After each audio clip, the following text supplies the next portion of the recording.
How's it going, guys? Cool.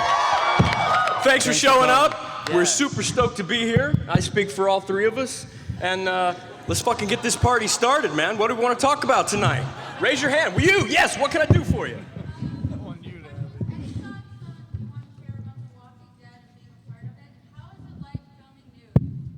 have it. Filming nude? It keeps happening. Walking Dead is dope, and this season coming up is insane. It's 13, possibly another episode, 14. And I think, doing 6 on the first season, they kind of just wanted to test the waters and see how a zombie show would do, because it's kind of risky. And since it kicked so much ass, we're going back in for the long run. Yeah, and the storyline with the characters on season 2 is it's nuts. It's cranked up to 1,000. So you'll be very, very excited. Last season went to 10. This one goes to 11. You'll love it. Nudity is terrifying, basically. It's scary. So, but it keeps happening. So I don't know. What was that? I heard you. You dirty fuckers. Filthy, filthy, filthy. God bless you. Yes, ma'am. Hey, hang on one second. We have a double thing going. Whiskey. After watching the second film and seeing the montage speech, have you ever considered doing inspirational speeches? And then for you two, in the second film at the beginning, you two had shotguns when you were supposed to be in Ireland, and I was wondering what were the shotguns for? Because we had to hunt for our food, right? Let me just say no to the inspirational thing. Let me tell you this. Rock gives some fucking words of wisdom. That motherfucker dropped knowledge just out of nowhere. I'll ask Rock what time it is. No idea. What month is? No idea. One time we landed in St. Louis and he's like, this is where they have the Bowling Hall of Fame. And literally, I was like, that's cool. Rock, do you bowl? No. Fuck, I'm not shitting you, man. That cat could fucking motivate me to do anything. When his lips move, I just shut the fuck up, Rock speaking. There's gonna be a gem's gonna come out. One time he asked me, do you like peanut butter? I said, yeah, Rock, I like peanut butter. And this is what he did. Yeah, and he just turned and walked off. I'm still fucking thinking about that shit, because I know there was some heavy shit in there somewhere. Rocco's so tired of hearing the same story over and over. Sean, you need new material, brother. Who's next? Yes or no? You could tell there's enough here. There'll be a third. Come on, guys. Yeah. If you know Troy, there'll be a 4, 5, and 6. When, I don't know, but...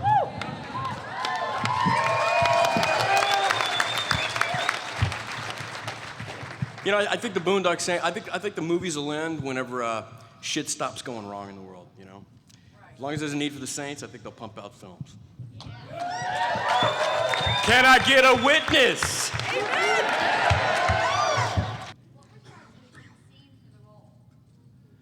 Well, for the nude scene, it was zip lob.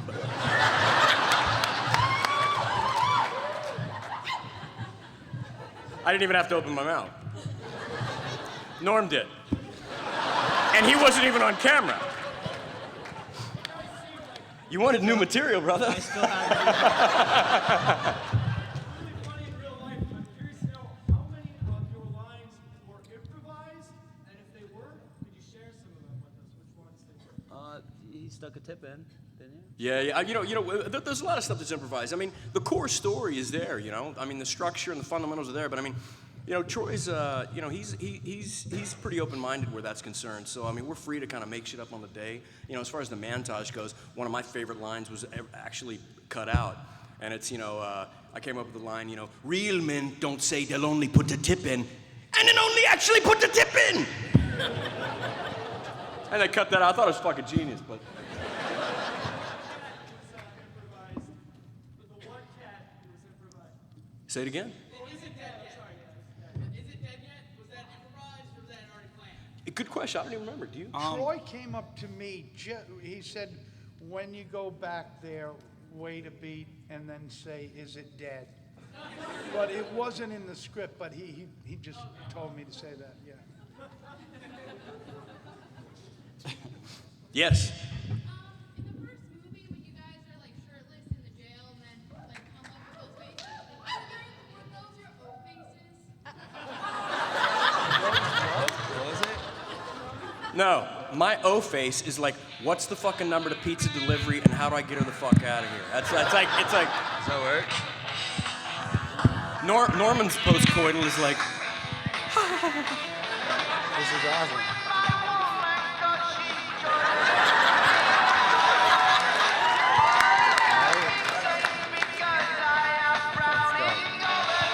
Sorry. I see that word. yes. Why did you guys come across the script for Boondock Saints? Where did you find it? You had managers? Rock can tell this story because he was involved like before we were. Yeah. What did she say? Yeah, you see what I mean? You see what I fucking mean? You see what I fucking mean? How did you get involved with the film? Give it a minute. Give it. Shh. Hang on, it's coming. I think you asked me how I got involved with the film. How'd you get involved with the script? How were you first aware of it? Tell the story about you met Troy. Troy. I was working with Troy at a bar, and he just started writing the script, and then when he wrote it, he got like some software or something so he could do it professionally. Then he knew a guy that worked for New Line, and they looked at it, and am I doing this right? Yeah. And then the guy that worked at New Line gave it to Miramax, and Miramax liked it.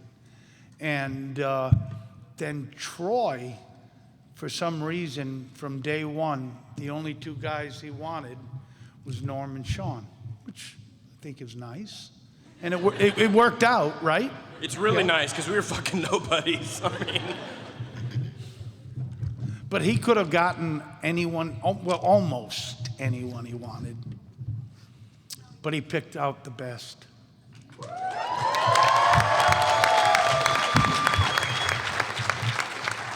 who's next? But it was kind of quick and lucky. I mean, just wrote it, boom, got it, went out. Yes. Sure. Are you related to me? Oh, okay. It was a deleted scene with a phone call with a mom. Which brother was born first? You get the joke. Fuck, okay, Jesus. Look, she covered her eyes right there. No! Yes. Have you learned how to ride a horse yet, Norman? Actually, Yeah. yeah, I've actually become really good at it. There's quite a few scenes in Walking Dead where I'm on a horse, so I've been doing a lot of practicing in Georgia. But I've been riding this one horse called Pants on Fire, and he's sort of like a big Labrador, so he's being gentle with me. But I've become pretty good. I can shoot a crossbow. Yeah, I can pull it off, shoot it, boom, the whole thing on a horse. And Pants not, on and Fire. Not, and not pee in my pants. Pants on Fire actually passed away about 8 months ago. And so the version you're seeing, he's actually, a taxidermist came in and stuffed it. And Reedus is doing all his scenes on a immobile. Yeah. No, I've become good. Yes, ma'am.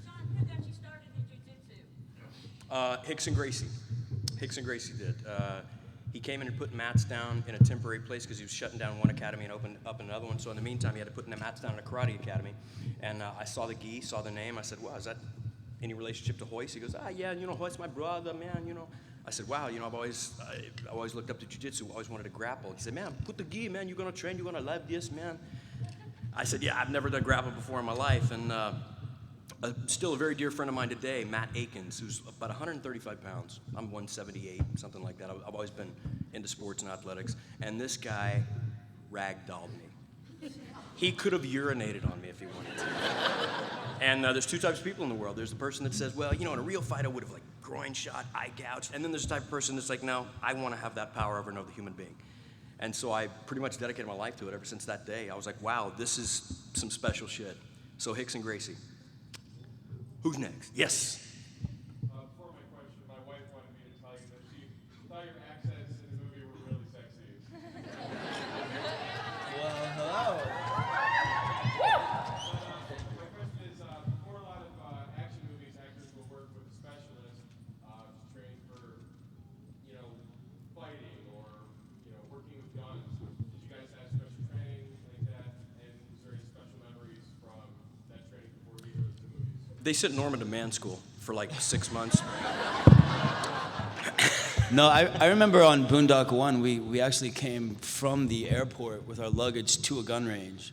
Like before we even got to the hotel, we went straight to a gun range. And we went over to Duffy's house in California, and he taught us how to like take guns apart. And Sean already had a gun at that point. He's from Texas. They all have guns. But yeah, I mean, he taught us stuff like that. We were at the gun range quite a bit, so you know, we learned quite a bit of stuff. Yeah, it was fun. It was a real blast. Yes, ma'am. I was wondering how you guys experienced any changes by playing such an extreme role. Did you get any insight into the human condition or just into yourselves? Also, by the way, awesome with the jiu-jitsu. I'm a first-degree brown belt in judo and jiu-jitsu, so I do UFC. Sweet. So Good it's for really you. hard Congrats. to Stay with stick it. Good for you. I didn't understand the question. Something about yada, yada, yada, human condition, yada, yada, heavy shit, Did you gain any Nietzsche, insight into the human Antichrist. condition Go ahead. playing such an extreme role? Did you gain any insight into the human condition by playing such an extreme role in Boondock Saints? I mean, the human condition, I mean, that's a complicated thing. But I think you go places in your head, even in simple shit, you know what I mean? I don't think you need to do, the most extreme role to, find out something about yourself. So I don't even know that Boondock Saints is the most extreme thing I've ever done, to be honest with you. You work with Troy, it's like, you get out there and kill that motherfucker, that's the extent of your human conditioning, it's you don't go too deep, you just get angry and shoot people, you know what I'm saying? Yeah, Troy's bedside manner is a lot like, your buddy. It's kind of weird. There's this understood rule where directors speak in a really different vernacular. At lunch they're like talking like this, and on the set they're like, thespians, gather round. Cold, go. It's shit like that you don't understand. Troy was just like, are you fucking mean this shit? You fucking get in there, you fucking tell him. It was just very like dudes hanging with dudes. It was a good experience. I remember the courtroom scene. He was like, you deliver these people, and you're just like, fuck yeah, it's like, that's, see bad guy, kill bad guy, you know what I mean? It's as simple as you can get. Yes, over there in the corner. Yeah, brother.